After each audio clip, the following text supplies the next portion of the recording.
Elle commença à faire des choses que Kobe ne comprenait pas. Ce nouveau jeu était totalement différent de ceux auxquels il jouait avec ses amis à l'école. Kobe n'avait que 10 ans et était à l'école primaire. Il adorait jouer au football et lire des livres d'histoire. Cependant, la plupart du temps, il rentrait dans une maison vide car ses parents étaient toujours au travail. Mais Madame Omari tenait une grande boutique sur le marché local.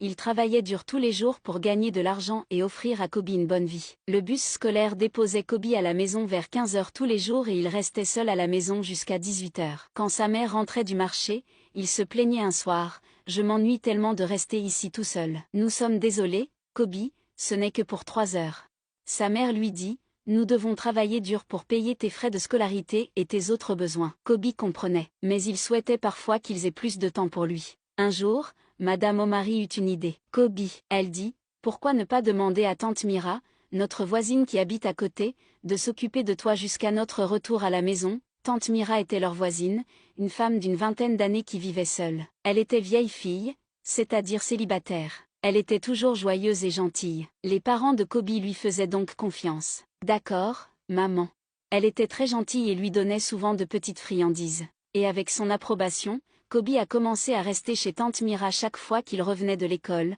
La maison de tante Mira était petite mais propre. Elle accueillait toujours Kobe avec une assiette de nourriture et un sourire chaleureux. « Kobe, viens manger. Comment s'est passée l'école aujourd'hui ?» demandait-elle souvent. Au début, Kobe était un peu timide, mais au fil du temps, grâce à sa personnalité joviale et à ses histoires douces, il s'est senti à l'aise. Tante Mira était exceptionnellement gentille. Elle achetait des dessins animés et d'autres films amusants pour enfants que Kobe pouvait regarder sur sa petite télévision.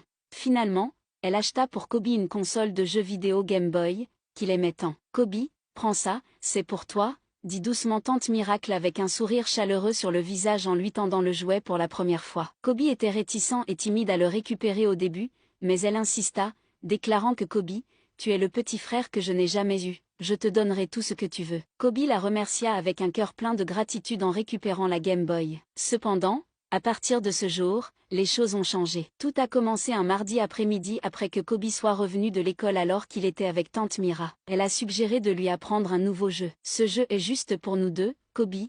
Personne d'autre n'a le droit d'y jouer ou d'en savoir plus, » dit-elle doucement, presque à voix basse. Mais Kobe ne comprenait pas du tout le jeu. Tante Mira lui faisait voir des choses et faire des choses bien au-delà de son temps. Elle guida sa main pour explorer son corps, ce qui dérouta grandement Kobe.